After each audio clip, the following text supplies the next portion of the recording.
we are going to get started for our Kent County Board of Commissioners meeting. Bang your gavel. Good morning. All right. Good morning. We're going to get started. For the Kent County Board of Commissioners meeting Thursday, July 25th, we'll call the meeting to order. Madam Clerk, call the roll. Thank you, Madam Chair. Commissioners Skaggs. Here. Wooden. Here. Womack. Here. Bulkowski. Present. Talon. Here. Hennessy. Here. Melton. Here. Sparks. Present. Salfeld. Breivy. Here. Coleman. Voorhees. Present. Ponstein. Here. Vice Chair Steck. Here. Commissioners Jones. Here. Morgan. Here. Antor. Here. Vonk. Here. Chair Bolter. Here. Madam Chair, you have 18 members present, 1 absent. You have a quorum. Thank you, Madam Clerk. I will now call on Commissioner Salfeld for the invocation today. Good morning, Commissioners. Good morning. I have the honor of introducing Pastor Matthew Starner. He is in charge of worship and communication at my home church of St. Matthew Lutheran in Ada, and I will turn it over to Matthew. Thank you for the invitation to offer a prayer on behalf of the Commission. Let's pray. God, our Heavenly Father, we thank you that you give to us people to lead and to guide and to govern, that the peace and justice would be upheld for all people. God, we pray this morning for wisdom in abundance as decisions are made, that we would be about the good of this community, that we would seek to care for the place that you have placed us, to love our neighbor, and ultimately to give you honor and glory. This we pray through Jesus Christ, your Son, our Lord. Amen. Amen. I pledge allegiance to the flag of the United States of America and to the republic for which it stands, one nation, under God, indivisible, with liberty and justice for all. All right, we will move on to item 5, special order of business, and I'll call up Steve Blond for our comprehensive financial annual report.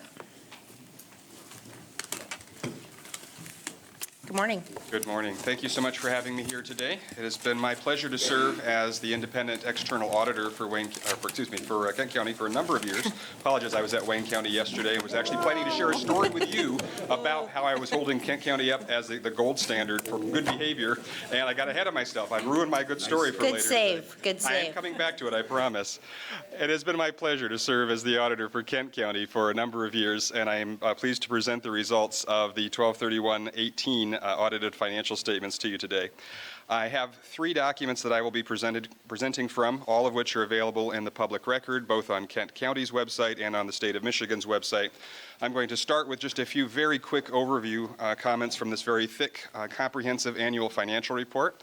I will start just with the title of this report, the Comprehensive Annual Financial Report. Just to remind you, this is above and beyond the minimum requirements set for local governments in the state of Michigan.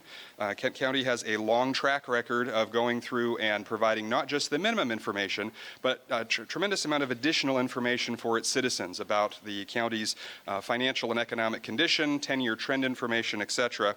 And it has a long track record of receiving an award from the Government Finance Officers Association for the quality of its financial reporting, this year being no exception. This document is over 240 pages long. Out of all of this, there's only 2 or 3 pieces of paper that we as your external auditors are directly responsible for, and you'll find them at the 3rd tab labeled Independent Auditor's Report. All of the numbers, all of the information contained in this report is prepared by the county's management. The Fiscal Services Department maintains the books and records throughout the year, provides the records to us, and then we assist in compiling it into this format.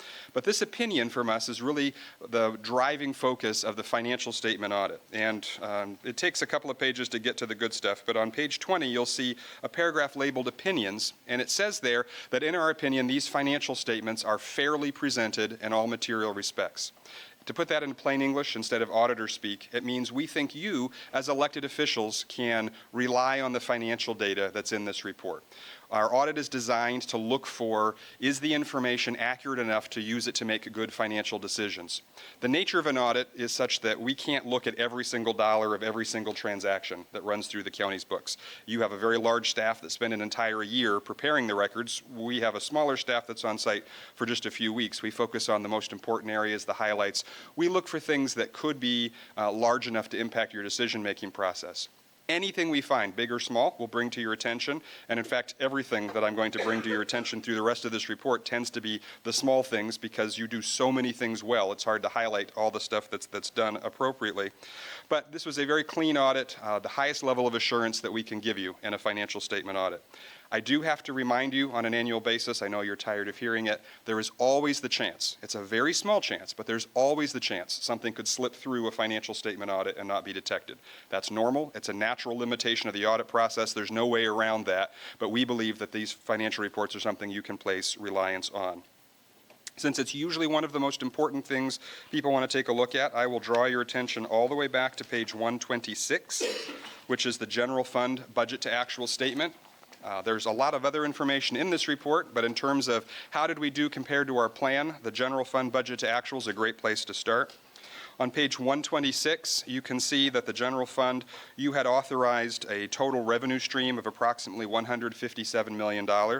Actual revenues came in about $2 million better than that projection. You had appropriated about $140 million to spend on a variety of programs. Actual expenditures came about $8 million under that target. So favorable on both the revenue side and the expenditure side. In bottom line, fund balance for the general fund increased by a little over $3.5 million, ending the general fund at about $75 million, which is an excellent financial position to be in. It meets your stated policy for minimum fund balance.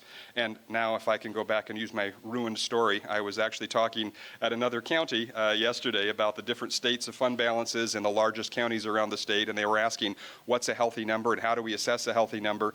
And I was actually pointing to Kent County as one of the gold standards, because not only do you have a healthy fund balance, but you've done the very important step of adopting a formal policy that sets aside resources as needed for unexpected catastrophes, the rainy day fund, budget stabilization, and setting a minimum fund balance to recognize the fact that much of your fiscal year goes by before property tax collections come in partway through the year.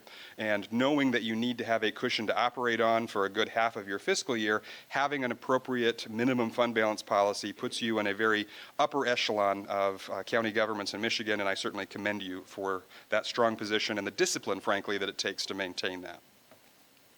I'm happy to come back during questions and answer any other financial highlights, but that was the really important stuff I wanted to cover in this report. If I could move to the smaller bound report, it looks like this, and it's labeled Single Audit Act Compliance. Just as a reminder, Kent County receives a fair amount of federal grant dollars. About $28 million was expended during 2018 over a wide array of programs. There's a list in this report. It takes about 6 pages to list out all the different grant programs. And as a condition of receiving federal grants, any government that receives a significant amount has to go through an extra layer of auditing called a single audit. And that's what this report is intended to address. There are 2 different pieces of the single audit that lead to reports from us. The first one is on page 9. The next one's on page 11. You're welcome to look at the reports themselves, but it's sometimes easier just to jump to the summary of all of our reports, and that's found on page 15. So if you want to see the details, they start on page 9 and 11. The summary's on page 15. And on page 15, we start right off with what was the overall auditor's opinion on the financial statements. And that is unmodified. That's the good, clean audit opinion that we mentioned briefly a moment ago inside the CAFR. The next question is, did we find anything in the way that the county maintains its books and records throughout the year? Our primary focus is on whether or not you, as the county commission, can rely on the financial statements.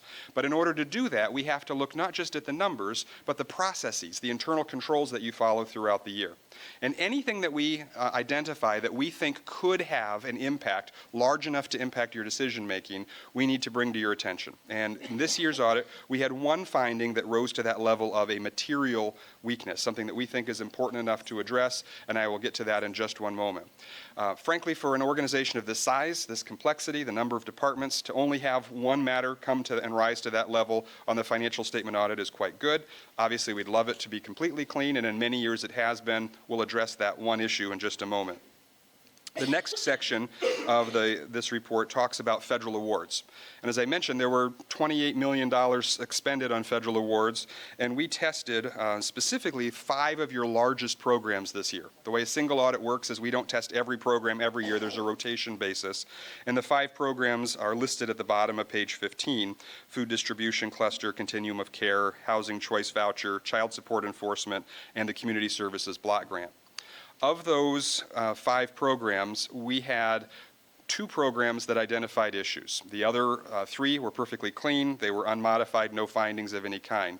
Of the 2 programs that had findings, one we considered an immaterial matter of noncompliance. It means there are some very specific nitpicky rules. They weren't followed exactly to the letter. You ought to do something about it, but it's not that big of a deal. One of the programs, however, and this is very unusual for Kent County, I should point out, the degree of problem that we identified for this one specific program rose to the level where we did not believe we could say that the county had complied with the requirements in all material respects, and that was the Continuum of Care program. So if we can flip the page, I will walk you through our 3 findings in brief, and then I'll be happy to answer any questions you have on those. So on page 16, finding 2018-1, this is the one material matter that came to our attention related to the financial statements. Kent County's CAFR is over 240 pages, and out of all of that, we had one issue that we felt was big enough that needed to be corrected and we felt would have materially impacted the financial statements. It was the accrual of certain millage resources that ultimately were being adjusted through the local stabilization revenues. It was a payment that came after the fiscal year. It was properly recorded in total, but it was misallocated by fund.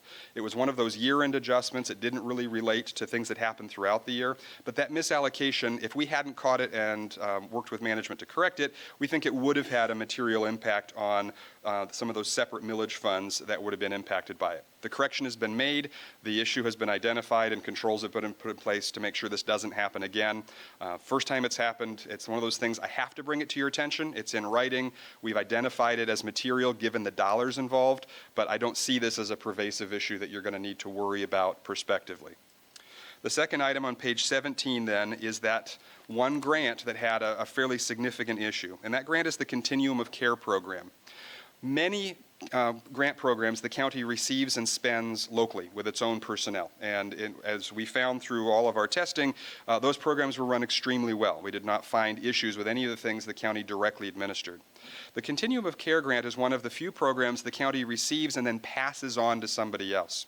And when the county receives money and doesn't spend it themselves, they rather subcontract with another agency to provide the services, the county has an obligation to go out and monitor their work. Just like the state would check up on you if you were running a state program, you are checking up on your subrecipients when they're administering a program you gave them. And due to some fairly significant staff turnover, there was a gap where the records are very vague. This monitoring that was supposed to happen, we saw evidence of some of it being done. And what we saw, some of it was documented well enough, some of it was documented incompletely. Some of it, it certainly gave us the impression that it was scheduled, probably occurred, and then somebody left before they wrote it all up and documented it. The challenge for us as auditors is if it's not written down, it looks the same to us as if it didn't happen, and we had to report this as a material finding and ultimately say that the county failed to comply with those monitoring requirements. There is a corrective action plan included in this report. Management has already reviewed the situation and is making changes to centralize document retention in fiscal services to ensure that critical information needed for the audit does not fall between the cracks. Frankly, that's very frequently the right solution when a large decentralized government has issues with grant administration. All of the departments that are administering these grants have a lot of other things they're doing, and fiscal services is best trained and equipped to think about audit-related issues, and so having them play quarterback will probably be the best solution here. The departments still have to do the work. They still have to do the monitoring, but having someone who knows what the auditors will need at the end aggregate that data should be an appropriate solution to this finding. And then on page 19, the one small program, or small issue, we call this immaterial noncompliance, a different program with different monitoring requirements, and there were 8 monitoring reports that we looked for, and 5 of those 8 programs could not be identified. However, we were able to find sufficient other information to verify that at least it happened, but the documentation needed to be stronger. Basically the same solution to the previous problem. Get a good system to capture the good work you're actually doing during the year, and that will go a long way to avoiding these problems in the future. The final thing I'll share before I turn it over to your questions is we also issue a freestanding letter. It's addressed to the Board of Commissioners. We also refer to it as our report to those charged with governance. This is a summary of how the audit itself went. The first several pages are all fairly boilerplate. They indicate that we didn't encounter any problems. Management was extremely cooperative. There weren't any major changes to accounting rules or pronouncements this year that you need to be concerned about. But on page A1, we have the final place for us to give minor recommendations. These are things that we don't believe rise to the level of a finding. They're just comments and suggestions for further enhancement to the county's already very good internal control system. The first is a reminder of a prior recommendation related to processing of Board of Review changes. After taxes have been levied, the Board of Review occasionally will go through and adjust those. That information is not always received and processed timely. In most cases, the dollars are very insignificant, and it doesn't matter. But occasionally, those cases can be significant.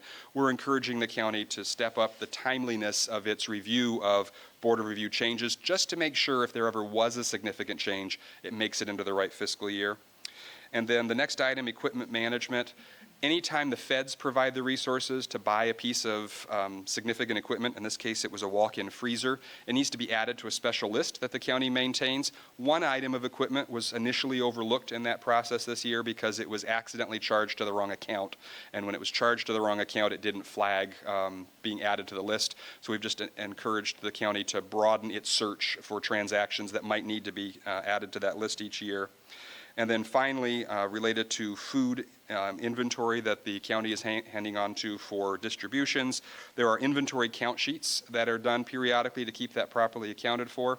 We noted a few instances where the official record and the manually created backup didn't agree. Ultimately, we got comfortable with the reasons for those differences, but it's just a documentation thing. We would encourage the county to be extra diligent anytime there is a legitimate difference between a handwritten record that is supporting the official record, that difference be noted and signed off by a supervisor saying, yes, I agree, it's appropriate in these circumstances. So that's the overview. It's really easy to latch on to all the bad stuff I just said when you have to understand this represents maybe 1% of everything we looked at. 99% of what we looked at was wonderful. Kent County continues to be the gold standard that we hold our clients up to and talk about excellent financial management, excellent financial systems, and you really should be commended for an overall very clean audit, even though there are a few issues that do need to be addressed. I'll turn it over to you for questions. Thank you, Steve. Questions or comments today? Commissioner Voorhees. Thank you, Madam Chair. Good morning, Steve. Morning.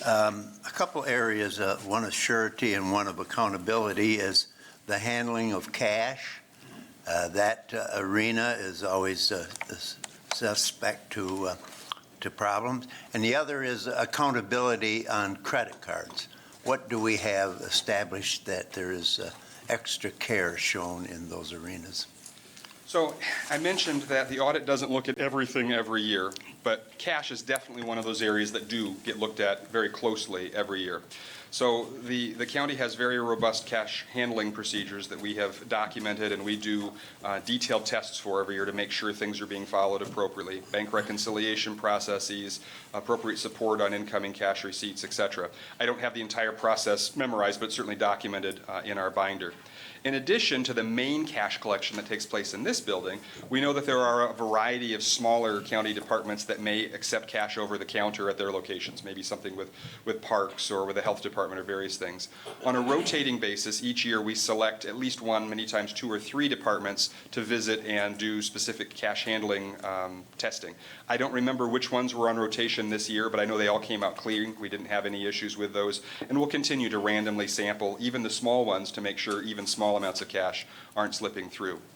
In terms of credit cards, the best practice, of course, would be any purchase is going through an appropriate level of supervision and review. We recognize it's appropriate for very small purchases to need less review and larger ones to need more, but each year we look at the county's policy for that, draw a random sample of items that were purchased by different people throughout the year, and again, this year, nothing came to our attention that was a violation of policy, and the policy continued to appear appropriate to us. You're always exposed to risk anytime you handle cash. You're always exposed to risk anytime you use credit cards. You can't do business without being exposed to risk. All we're saying is we felt the level of risk that the county has accepted is appropriate under the circumstances. Commissioner Steck. Thank you, Chair. Good morning, Steve. Good morning.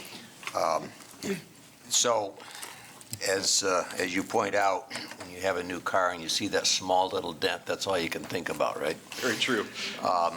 So it is good news generally, but just let me focus on just that one monitoring issue that you talk about. Do you know what is the impact, if anything, on the federal funding if there's a non-compliance as you've identified? Is the funding at risk? Is it lost? Well, I'm going to give you both a theoretical answer and a practical answer. So theoretically, the fact that we have identified these funds as having been insufficiently monitored does raise the risk that the grantor agency could ask for repayment. In practice, I would say I have seen that virtually never. So I would consider it extraordinarily unlikely that there would be economic consequences. The time where you see that is when an organization has had an issue pointed out to them and they have repeatedly, year after year, failed to take corrective action. That is not the case here. This is the first time we've seen this issue, and it's been related to very specific and identifiable staff turnover. My expectation, and it's not my decision to make, but my expectation is that the federal agency will look at this, say, we see the corrective action plan you've developed, we're satisfied with that. As long as you proceed forward, there won't be any further consequences. Fix the scratch and move on. That would be my expectation. Thank you. Great. Commissioner Morgan. Thank you, Madam Chair. Good morning, Steve. Good morning. I'm not going to let you out of here until I ask the same questions every year. We're compliant with all the new GASB regulations in the county. Our new system works with that, and we're good to go as far as being compliant with all the new GASB standards, correct? Absolutely. The Governmental Accounting Standards Board sets the rules for governments to follow. The state of Michigan requires local governments to follow GASB regulations. Kent County is very much on top of those. We meet regularly throughout the year to talk about new standards, how the implementation will take place, and at this point we are fully compliant at the county with all of the current regulations, and plans are in place for the new ones that are coming, so in good shape there. Okay, great. Follow up? Thank you. Can you just very briefly touch on our OPEB obligation and where we stand on that, and the VEBA regulations and Sure. where we're at with that? So there was a recent change in Michigan law, Public Act 202 of, I believe it was 2017, that has set a high bar to try and make sure local governments in Michigan are keeping up with their obligations to their employees, the commitments that they've made for pension, retiree benefits, and OPEB, retiree health care, and other benefits that happen after retirement. Kent County, if you want to look at the numbers, they're on pages 132 and then again on page 136. We see here the results of the county's pension system and the VEBA, which is the OPEB, other post-employment benefits system. The long-term goal for any pension plan and for any OPEB plan is to be 100% funded. 100% funded doesn't mean you have all the money you'll ever need. It just means you're where you should be today on that path towards having the resources to meet obligations. As a practical matter, hitting 100% on an annual basis is next to impossible. The stock market fluctuates up and down. You try to get as close to it as possible and hover around that area. If you look on page 132, the third to last column, it's labeled Plan Fiduciary Net Position as a percentage of total pension liability. That's a fancy way of saying your funded percentage. How funded are you? And we look at a trend here. You have, from the last 5 years, hovered in the 90s to low 100s percentage. You're right where you ought to be. It's going to be up and down. It's going to be volatile. That's the way the stock market works. But this is an extremely well-funded plan. It's exactly where you need to be. It should allow the employees of Kent County to have confidence that the Board of Commissioners has taken the necessary steps to ensure when they retire and expect benefit payments, the money will be there to meet those obligations. Now, if we flip a couple of pages to 136, we'll see a similar table for OPEB, the VEBA, and that retiree health care. Now, we've been doing pensions well as a state for many, many years. That's a constitutional provision. Trying to do the same thing for retiree health care is a much more recent phenomenon. And the state has set a standard that they would like to see all Michigan governments get to a minimum of 40% funding. Long-term, we want to get to 100, but a minimum of 40% funding over the next 30 years. That's the goal that the state has set for Michigan governments. You're at 45% today. Now, that doesn't, I'm not asking you to stop. I want you to keep heading to 100, but you have already met the 30-year goal the state of Michigan has set for OPEB plans, and your funding policy, if you continue, will get you to 100% at the end of that 30-year period through closed amortization and aggressive funding strategies. The other thing is, it's easy to manipulate these liabilities. You can make them look small by painting a very rosy picture about how the stock market will do, and you hear about plans trying to set discount rates that are very high, saying, oh, we're going to get 7, 8, 9% in the market. You've set a very conservative fiscal policy well below the required caps to say, we're not going to bank on a higher investment return than we think is realistic. And even with those conservative estimates, you're already over the benchmark for where you need to be 30 years from now. So is the work done? No, but you're in an excellent position and absolutely heading the right direction. Commissioner Talon. Thank you, Chair. Good morning, Steve. Good morning. We have had discussions, and we'll be continuing those after this meeting on some significant capital projects. And some of the funding for that is supposed to come out of what we call the Strategic Capital Fund. Okay. Can you point to where that is shown in the audit report, the status of that fund? I looked, I couldn't find it. I wondered if perhaps it was under another name. There aren't any funds that use the name Strategic Capital Fund in the CAFR. Steve, do you know what fund number he's referring to? It's within the CIP fund as a line item. So that is going to be Fund 445? It's 445? Okay. So you can see the balance in Fund 445 on page 41.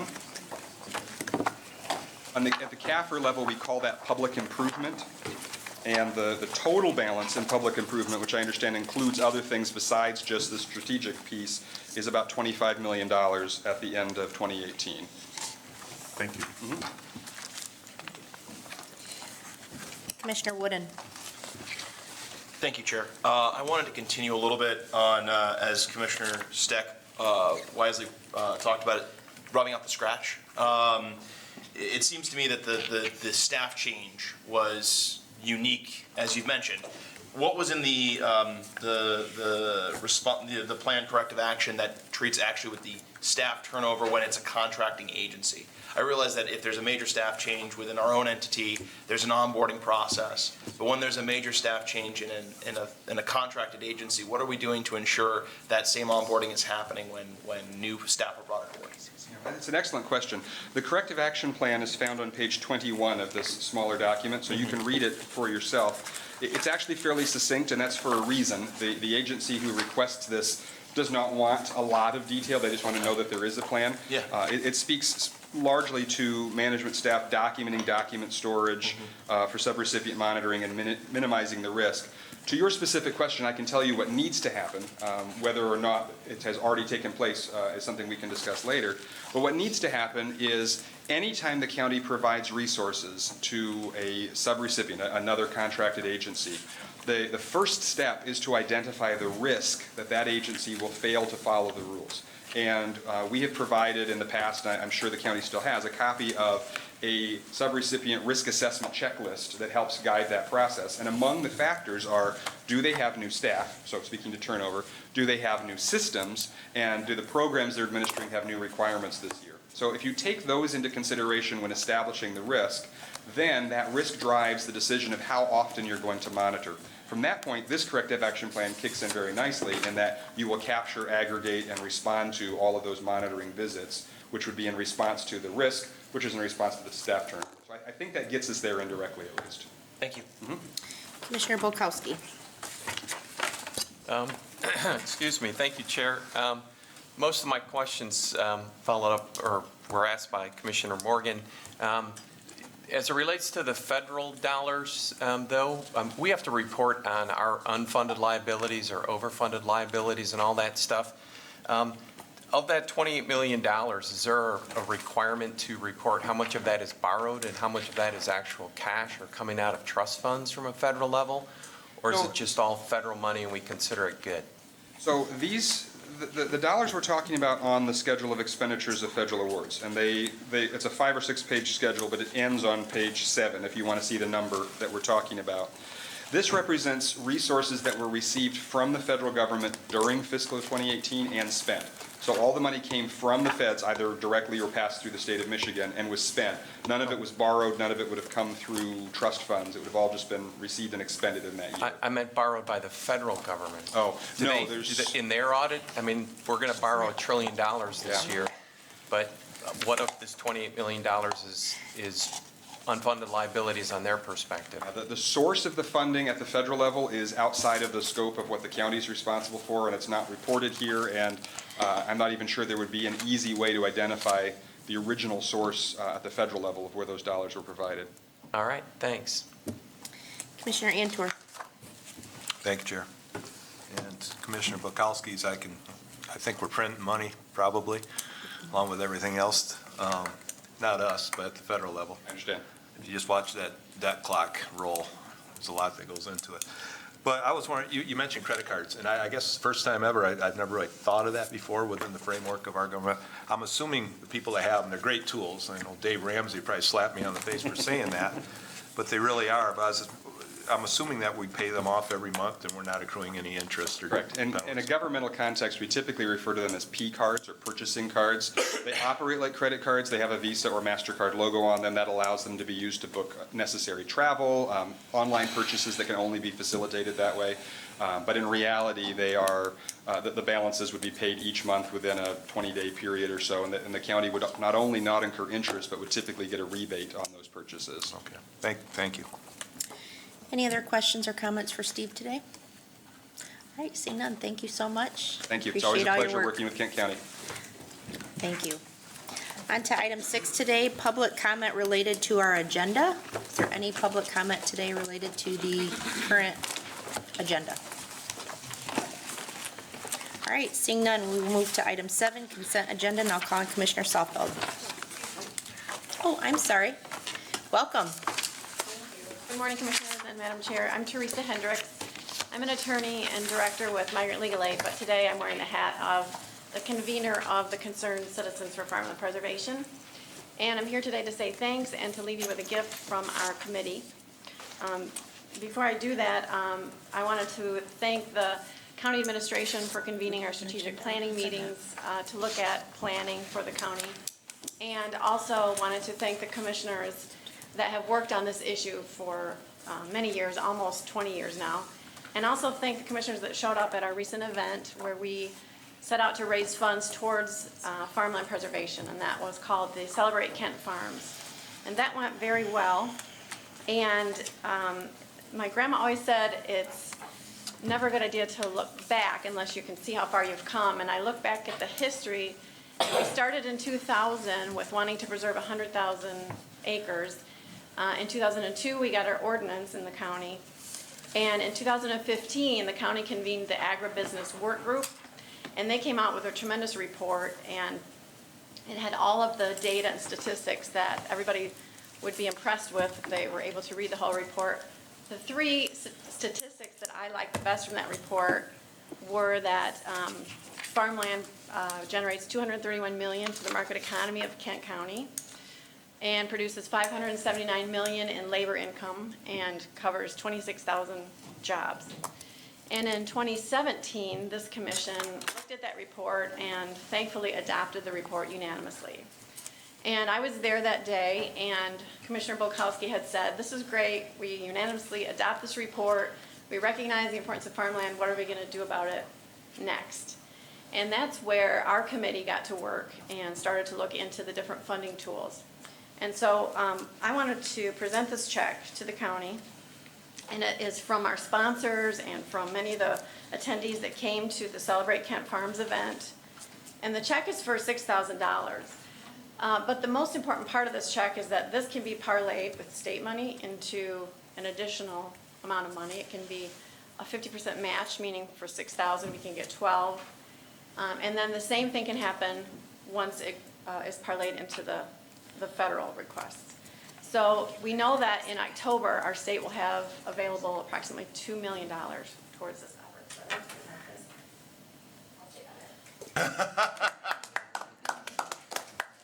You've got 30 seconds left. And the report recommended 2 techniques for preserving farmland. It said 50% of the farmland should be preserved through PDR, and 50% should be preserved through TDR. And so our group will continue to try to be supportive in that regard with the county's work. Thank you, and I appreciate you coming today. We did change up our rules a little bit, so our public comment for the first round is for agenda items only for today. But thank you for coming, and we appreciate your comments. Thanks for accommodating me. Thank you so much. All right, now we will move on to item 7, consent agenda, and I will call on Commissioner Salfeld. Thank you, Chair. I would move our consent agenda as of today. Support. Moved by Commissioner Salfeld, support by Commissioner Jones. Questions or comments on the consent agenda? All right, seeing none, Madam Clerk, please call the roll. Thank you, Madam Chair. On the motion to adopt the consent agenda, Commissioner Skaggs. Yes. Wooden. Yes. Womack. Yes. Bulkowski. Yes. Talon. Yes. Hennessy. Yes. Melton. Yes. Sparks. Salfeld. Yes. Breivy. Yes. Coleman. Voorhees. Yes. Ponstein. Yes. Vice Chair Steck. Yes. Commissioners Jones. Yes. Morgan. Yes. Antor. Yes. Vonk. Yes. Chair Bolter. Yes.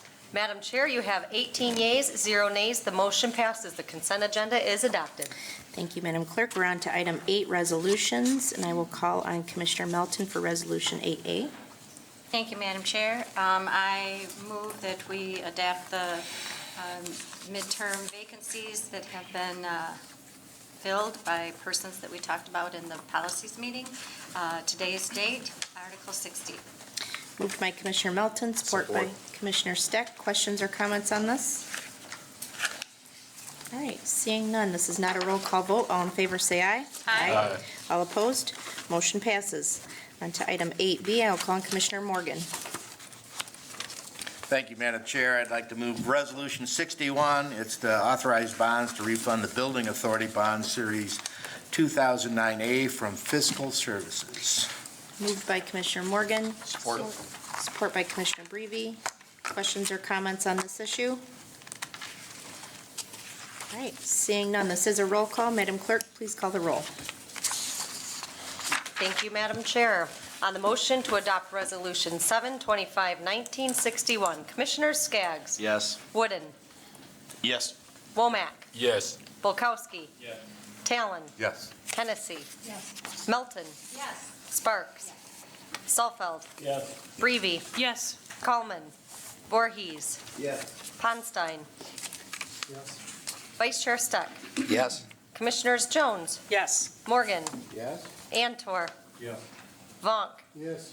Chair Bolter. Yes. Madam Chair, you have 18 yeas, 0 nays. The motion passes. Resolution 725-1961 is adopted. Thank you, Madam Clerk. On to item 8C, and I'll call on Commissioner Bulkowski. Thank you, Chair. I move Resolution 62 dated today to approve funding from the ill-fated Lakeshore Regional Entity and add 1 public health educator position.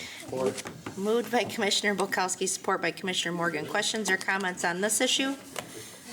I had to support that. Thank you. All right, seeing none, this is not a roll call. It's true. All in favor, say aye. Aye. All opposed? Motion passes. On to item 8D, I will call on Commissioner Breivy. Thank you, Chair. I move item 63 of today's date, the Kent County Guardianship Program Budget Amendment from probate. Moved by Commissioner Breivy. Support. Support by Commissioner Melton. Any questions or comments on this issue? Seeing none, this is a roll call. Madam Clerk, please call the roll. Thank you, Madam Chair. On the motion to adopt Resolution 725-1963, Commissioners Skaggs. Yes. Wooden. Yes. Womack.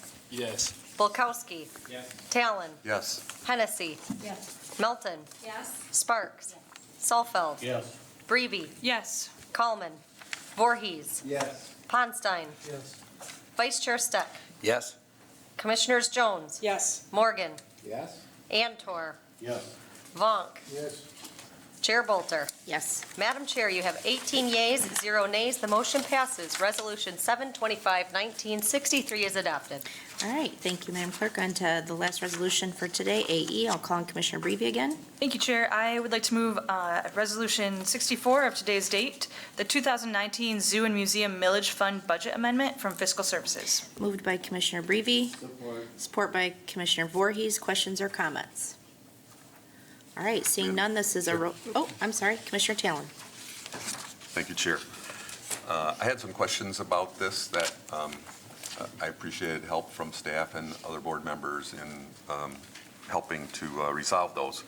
Continue to have a little bit of concern about the board's responsibility for the budget, for knowing what the budget is, for approving that, and wondering whether there could be some sort of commitment from staff that when there is a budget change related to this, that there be some sort of official memorandum of notification to the board so we know that there's been a budget change. We ultimately are responsible for that, so wondering if that would be amenable. Feels like something we ought to do. We can certainly do that. In this particular case, we identify the action request as written, and this is our process for notifying the board, so, but we can issue additional detail if you'd like. I'm not sure I'm clear on exactly what you're looking for. Well, if I could follow up, what we're approving here is allowing budget changes to happen. What I'm asking for is when those do happen, could the amounts, so that we know what the new budget amount is, could those be notified to the board? Okay. Because this is pretty vague, and so the board could not know what the actual budget is. The total amount that we're talking about, I think Steve mentioned it was $58,000. That's what's estimated right now. And it could change based on what the revenues are expected to come in. We don't know that number, but we can give you as clear a path as possible. We'll estimate. Well, but what we're asking for here, I think, is a budget amendment authorization, right? So when that budget changes, could the board be notified, is what I'm asking, about what the change in the actual budgeted amount is? And we could talk about it after. Yeah, I'd like to understand more what you're getting at. Thank you. Any other questions or comments? Commissioner Ponstein? Thank you, Chair Bolter. Along as we're doing that, can we also break it down? I mean, it's a 1 mil levy, correct? And it generates 10 million. How that's broken down, and of that levy, who is exempting themselves from that, and the money goes to their coffers versus what Sure, the we can people provide thought that. it would have, and just get more of a breakdown Sure. of that total amount and what's not being collected because we can. And Sure, we can do that. Thank you. Absolutely. Commissioner Bokowski? Thank you, Chair. I just didn't want to leave the semi-confusion related to Commissioner Talon's point, and if I can attempt clarity, which is not my strong suit.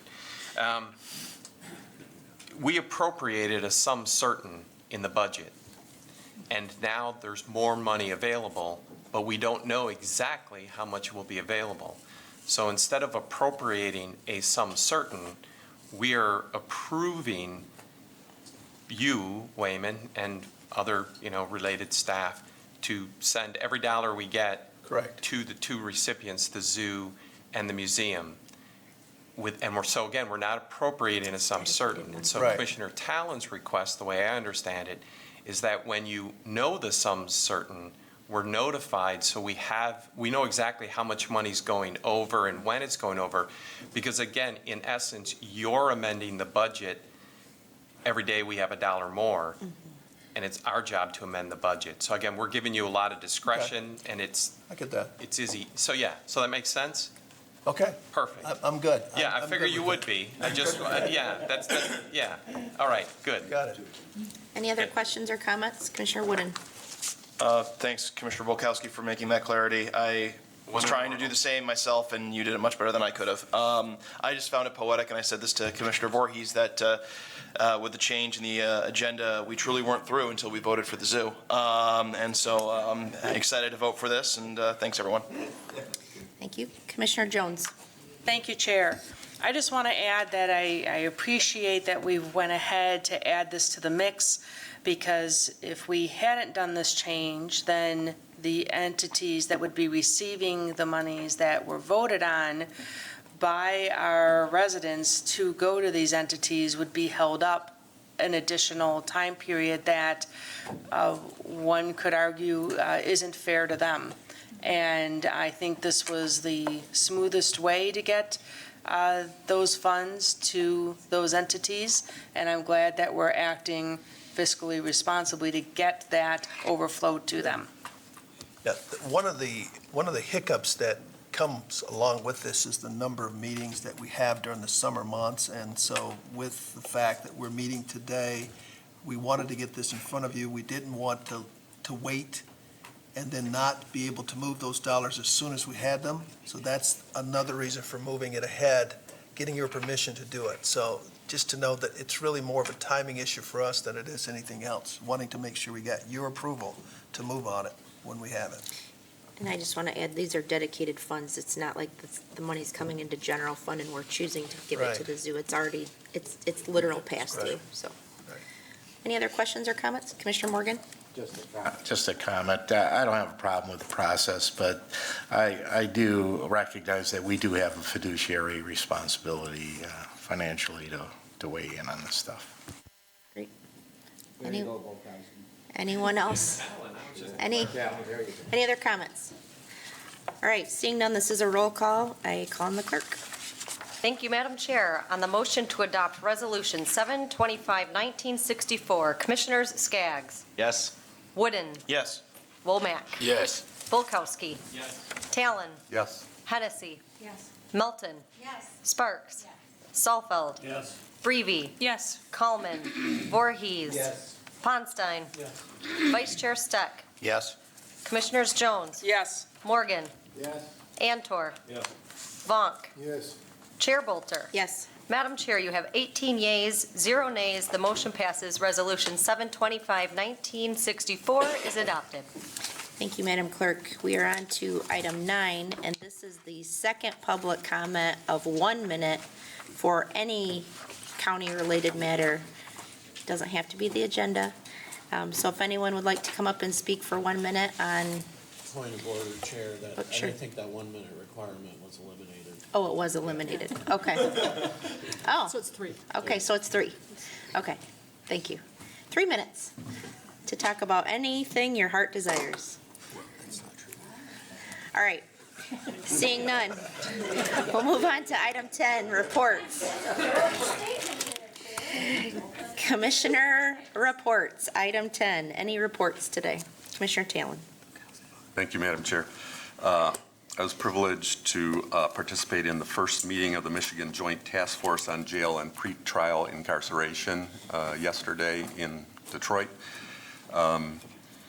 It's great work that's happening. It's amazing that there seems to be bipartisan interest in what's going on in our jails, so it's exciting work. I will be sending some information out about that work so that you all can remain informed and others that would be interested in it in the community. But I did want to ask you to, if you are interested in this work, to mark September 20 on your calendar. That's when the task force will be meeting in Grand Rapids. There will be a work session of the task force in the morning and then an opportunity for public input. So testimony about how the system affects you, your department, your work. And I want to get that on folks' calendars and encourage you to participate in that if you have interest in this topic. Thank you. Thank you. Commissioner Volkowski. Thank you, Chair. The Friend of the Court Advisory Committee met last week. I invite you all to read the minutes when they get sent to us. The Friend of the Court continues to focus on improvement of support for all the folks who good and bad, have opportunity to avail themselves of their services. And just to note, we did have a good discussion related to what we're going to be doing next and what we did a couple weeks ago related to our capital issues. My personal, and I think it was shared by the rest of the Front of the Court Advisory Committee, is the focus on customer service. So definitely, double thumbs up for the opportunity to have a place in North County to provide service, or, staff there in a hoteling fashion.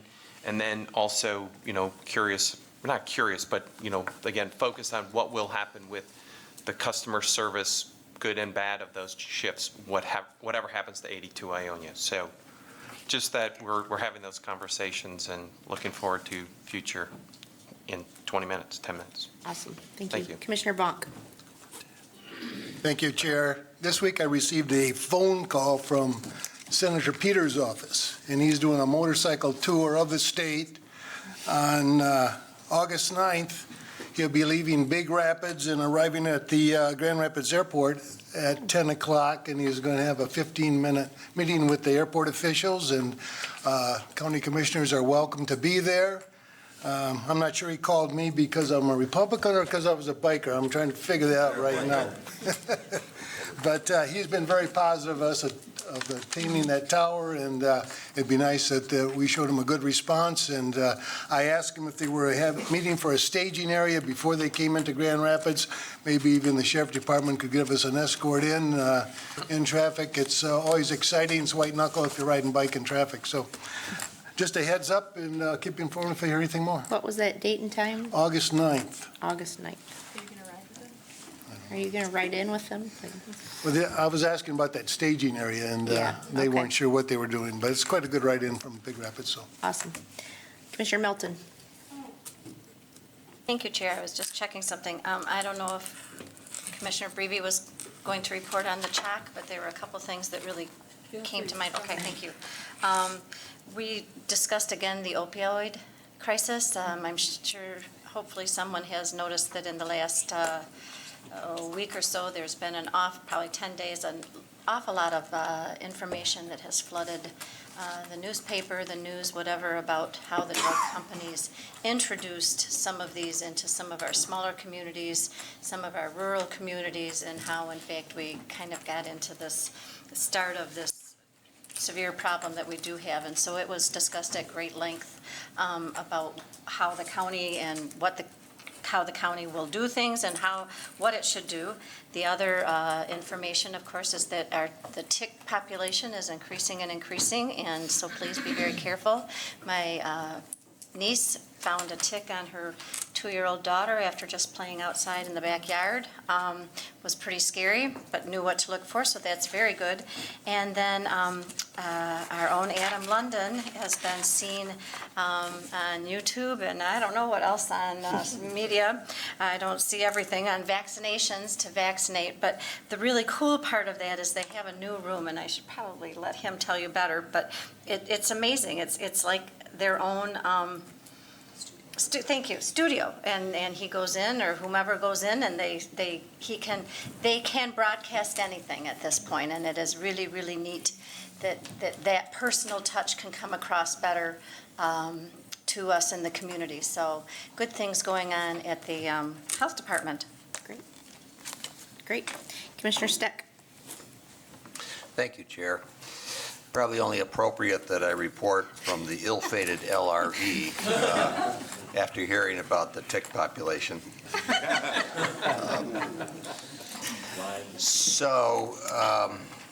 Yeah, lots going on, and the efforts in continuing to work with the state on how we preserve some of the key foundations for our public health system continue. Those are not completed yet. There's a lot of conversations going on. I wanted you to know that there will also be legal proceedings probably initiated this week, so it's likely that there will be further reports in the media with respect to this. So I encourage anyone who has questions. I can't possibly give you an update now and do it justice, but certainly if you have questions, please feel free to reach out to me. With respect to 180, we are pleased to, if you haven't seen the news report, that we do have a new director coming in later this year, Mr. Bill Ward, so we're looking forward to that. Thank you. Commissioner Jones. Thank you, Chair. Just a note that the Kent County Parks Foundation did have a meeting this week. I was there. They did also have the statue for Peter Secchia and honoring him at Millennium Park. So if you haven't seen that, I encourage everyone while you're in that area to go do that. Just a little note on the CAA, even though we don't highlight this very often, but SMG is doing a really great job with their programming this year with Van Andel and DeVos Place. Just this month, I was there for 2 events that I purchased tickets for. Both Heart was well attended, along with ELO, which was completely sold out this week on a Tuesday night. And I just think when you look at the volume of people you get in that arena, what a great asset to have for us, for our community. So those are the 2 things I wanted to make a note of. Great. Any other commissioner reports? Commissioner Hennessy. Thank you. I will just say that the Area Agency of Aging on Western Michigan has updated its strategic plan. It's on file in the administrator's office. They have, the dissertation, and then there is a chart type form of where they're going a few years in the future. So it is available for review. Great. Commissioner Skaggs. Thank you, Chair. Also want to report on behalf of myself and Commissioner Sparks that last week we had the first meeting of the board to look at the Ready by 5 grant disbursement money and disperse the first cash of that, $2.4 million for general navigation, make sure that parents are able to get the existing resources that are available to them. Great. Any other reports? All right, we'll move on to miscellaneous. Commissioner Antor. Thank you, Madam Chair. Just a reminder, if folks could put this on their calendar as well, speaking of motorcycles, our 6th annual Freedom Cruise will be taking place this year at Fifth Third Ballpark. That's where it starts, and we'll make a little tour around northern Kent County. And this year we're honoring the family of Chad Balmer, who was a Central High School graduate, and he died in Iraq in 2006. So we're going to be honoring him. We have a group that's called American Fallen Soldier Project. They come up every year to do a portrait. And if you've never been to the event, it can be a kind of a life changer. It's just a great time to honor our veterans. We'll have some World War II veterans there and veterans from all the different services. But they really appreciate the outpouring of support. So if you put it down, it'd be September. I think I said September 22nd, and September or August? September. September. Yep, September 22nd. It's a Sunday afternoon, so Great. thank you. Thank you. Commissioner Melton. Bless you. Am I still on? I guess I'm still on. Thank you, Chair. So I received a note from Right Place that Roscam Bakery is expanding in Kentwood. 320-some new jobs. I don't have it right here in front of me, so I'm not always real good with numbers, but that's very, very good news. Always exciting to hear. And then there's a grand opening for, I don't have that written down either, but it's something Hawk Brewery and Restaurant. What? Cooper's Hawk. Oh, Cooper's Hawk. And they are opening right off the Beltline near 28th Street. So again, very, very exciting to see that these places are wanting to and choosing to move into our county. Commissioner Morgan. Thanks, Madam Chair. I just wanted to make a comment on the financial report today and how clean the audit was, and you kind of get lulled to sleep to some of this, but the effort of our staff and our employees to kind of monitor and keep these OPEB benefits in check really is worth mentioning. And I know there's a lot of counties that would just, I'm not going to say would kill to be in our position. They would love to be in our position, our financial position with these 2 programs. So hats off to the organization, top to bottom, for another clean report. And it's just not ho-hum. This is really good stuff. Commissioner Jones. Thank you, Chair. I know that we all had a note on the emergency challenges that we've had with the storm that came through, and I think that overall we did that really well. Personally, I was affected without power for many days, and I'm very, very grateful to consumers. It's amazing how much you'll appreciate power when you don't have it. Commissioner Bolkowski. Thank you, Chair. Just a reminder, tomorrow is the 29th anniversary of the signing of the Americans with Disabilities Act. Kent County should equally be proud of the efforts we have to support and include folks with disabilities. It's the work of the LRE, Network 180, Health Department, CERT, all kinds of stuff.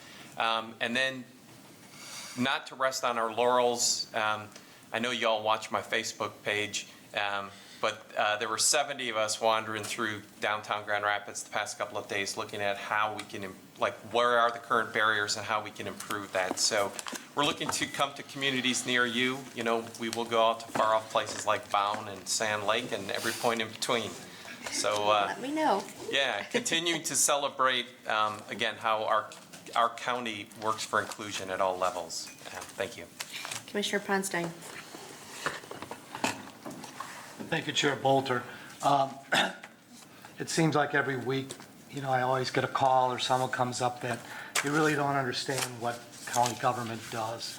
And we can have the best employees around, but if we're not good at telling our story, you know, people are going to still continue to ask that. So with those remarks, I just wanted to thank the Kent County Sheriff's Department, which was in Granville, along with our Public Works Department at an event at the public library. It was remarkable to see the kids lined up to tour the mobile command unit. It was also fascinating to watch the Public Works Department teach little kids about recycling and trash and everything that the Public Works Department does. So just want to say we've got a good story here in Kent County, along with a lot of other counties. We just got to tell it better. Commissioner Hennessy. The next election is Tuesday, August 6th, but that also is the traditional national night out when neighborhood associations in the city and throughout the county will be bringing residents together for community events. And I would like to thank the Health Department for their cooperation. There's usually food or treats involved for people who come to these events, and I appreciate that the Health Department is working closely to make this possible for each of our neighborhoods. Thank you. Commissioner Womack. Yes, I'd like to say here in Kent County, the city of Grand Rapids has appointed its first African-American police chief, Chief Eric Payne. So just want to say congratulations to him and thank our sheriff department for coming out for his initiation into his new position. Also, at the Whitecaps baseball game on August 18th, myself and Johnny Brand are going to sponsor 40 kids that will attend that game with the Grand Rapids Police Department. Each month, we will have a children's night out with our police officers so they can get to know each other on a great basis before you're pulled over for a ticket. So it won't be your first time meeting our officers who are out there doing a wonderful job. And Eric Payne is scheduled to throw out the first pitch on the August 18th, Chief Payne. So August 18th at the Whitecaps game.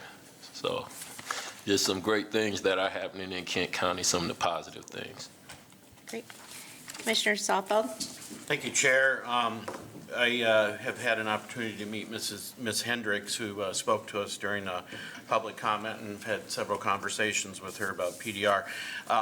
There was one thing said, and maybe I misunderstood it, but I just wanted to clarify it, a reference to a 50-50 funding between PDR and TDR. That was not a recommendation from the report. We were very careful about how we addressed funding in that report, and there was reference to the TDR, which the state of Michigan has not adopted and is not available to us. But I just wanted to clarify that point, since I did chair that committee, and just make sure that if we do look at that, I think that report was very well done, and I think we should go back and look carefully at those points of recommendation that were in that report. Thank you. Thank you, Commissioner Softfeld. Commissioner Talon.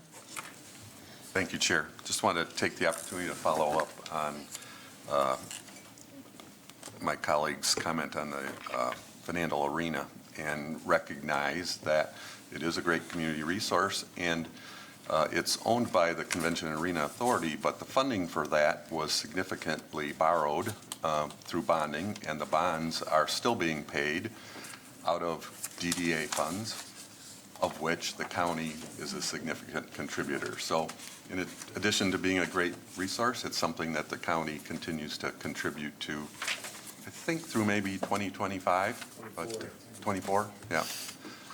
We But can't, the DDA can't bond anymore. That was a special, remember, a yeah, special deal. yeah. So anyway, just wanted to recognize that. Thank you. Any other miscellaneous today? Oh, Skaggs, Commissioner Skaggs.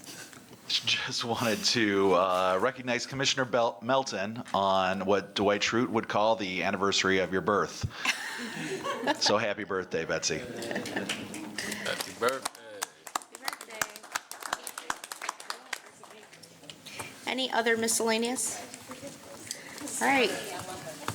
Seeing none, I just want to remind you that we do have a quick, might not be super quick, but a work session immediately following this. We'll take a 10-minute break and then start our work session.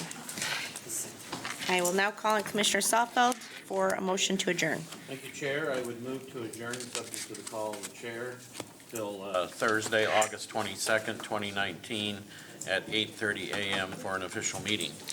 Moved by Commissioner Saalfeld, support by Commissioner Wooden. All in favor, say aye. Aye. We are adjourned.